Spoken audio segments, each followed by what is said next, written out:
ওপি বিষয়ে সেকেন্ড টিউটোরিয়ালে আপনাদের সবাইকে স্বাগত জানাচ্ছি। তো আমি এটার জন্য একটা নতুন ফাইল নিয়ে নিয়েছি এবং এখানে আমরা দেখবো আসলে ওপি কীভাবে কনস্ট্রাক্ট করতে হয়। এবং এর আগের টিউটোরিয়ালে আমরা যেটা করেছিলাম সেটা হচ্ছে যে এসটিআর নামে একটা ভেরিয়েবল দিয়ে ওপির কনসেপ্টটা বোঝানোর চেষ্টা করেছিলাম। আমি এখন নিউ একটা ফাইল নিয়েছি এবং এই ফাইলগুলো আমার জিটহাব রিপোজিটরিতে থাকবে, যেটা আমি কমেন্টের ডিসক্রিপশনে দিয়ে দিব। সেখান থেকে আপনারা কোডটা যে কোনো সময় পেতে পারেন।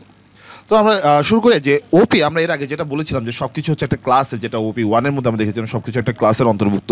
তো আমরা যেটা করতে হবে সেটা হচ্ছে কি, আমরা যদি নিজের একটা ক্লাস লিখতে চাই তাহলে আসলে কি করব। ধরুন একটা ই কমার্স সাইটের কথা চিন্তা করুন, যে ই কমার্স সাইটের মধ্যে হচ্ছে কি আমার একটা প্রোডাক্ট নিয়ে আমি হচ্ছে একটা ক্লাস তৈরি করব, যেটা দিয়ে আমি অনেক কিছু করে ফেলতে পারবো।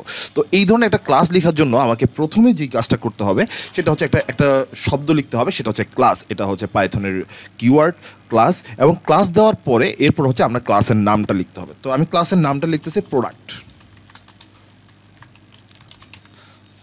এরপরে কোলন দিয়ে দিলাম, এবং এইটুকু লিখলেই হচ্ছে আপনার ক্লাসের নামকরণ করা শেষ। এখানে একটা বিষয় মাথায় রাখবেন, প্রথমে লিখতে হবে ক্লাস, ক্লাসটা অবশ্যই ছোটো হাতের হবে, এবং প্রোডাক্টের যে পিটা অর্থাৎ ক্লাসের নাম নর্মালি ছোটো হাতের লিখলে কোনো সমস্যা নেই, কিন্তু কনভেনশন অনুযায়ী প্রোডাক্টের ইয়াগুলো হচ্ছে কি যে আপনাকে বড় হাতে দিতে হবে, অর্থাৎ প্রোডাক্ট বলছি, এবং ক্লাসের নামটা সাধারণত বড় হাতে দিলেই বেটার। এটা হচ্ছে এই কনভেনশনটা সবাই মেনে চলে, সেই জন্য আমরাও মেনে চলবো। এরপর হচ্ছে আমরা এখানে আরও অনেক ধরনের কোড লিখবো। আমি আপাতত কোড না লিখে জাস্ট আমি লিখে দিলাম পাস। তো এইটুকু লিখলে হচ্ছে আমার ক্লাস তৈরি করা শেষ। এবং আমি যদি এবার একটা প্রোডাক্ট নিয়ে ধরুন যে আইটেম নাম, প্রোডাক্ট এটার নাম আইটেম ইকুয়ালস টু হচ্ছে প্রোডাক্ট, যেটা হচ্ছে আমরা স্ট্রিংয়ের মধ্যে ডিক্লেয়ার করেছিলাম। কীভাবে দেখুন, স্ট্রিংয়ের মধ্যে কিন্তু আমরা এইভাবে ডিক্লেয়ার করেছিলাম, স্ট্রিং দিয়ে এখানে স্ট্রিং দিয়ে এইভাবে এখানে ভিতরে স্ট্রিং দিয়ে আমরা একটা ভ্যালু পাস করেছিলাম। ধরুন যে আমরা এখানে যেহেতু কোনো ভ্যালু নিয়ে নিষেধ কাজ করিনি, এটা ইন ফিউচারে করবো, কিন্তু আপাতত যেহেতু কাজ করিনি, তো আমরা এইভাবে একটা ইনস্ট্যান্স ক্রিয়েট করে আসলে মূলত হচ্ছে ক্লাসের নাম, এরপর হচ্ছে দুটো সেকেন্ড ব্র্যাকেট দিলে হচ্ছে একটা ইনস্ট্যান্স ক্রিয়েট হয়ে যায়। তো স্বাভাবিকভাবে আমার এখানে একটা ইনস্ট্যান্স ক্রিয়েট হয়ে গেছে। তাহলে এখানে কিছু তো অবশ্যই দেখানোর কথা। আমি যদি প্রিন্ট লিখি, আইটেম যদি লিখি, তাহলে কি আসে দেখি আমরা। আমি রান করলাম, দেখুন এটা আসতেছে, এটা হচ্ছে মেইন, একটা হচ্ছে অবজেক্ট আকারে আসতেছে। এবং এখানে হচ্ছে আপনি চাইলে এরপরে আমরা অনেক ধরনের কাজ করবো। দ্যাট মিনস হচ্ছে আমরা আসলে একটা ক্লাস তৈরি করতে পারছি এখন, এইটুকুই জাস্ট মাথায় রাখুন। এবং এরপরে হচ্ছে ধরুন যে আমরা যখন আমরা ফাংশনে কাজ করবো, যেমন item dot price equals to ধরুন যে আমি দিলাম 80, তার মানে হচ্ছে এখন আমার আইটেমের আমি যদি প্রিন্ট আউট করি, প্রিন্ট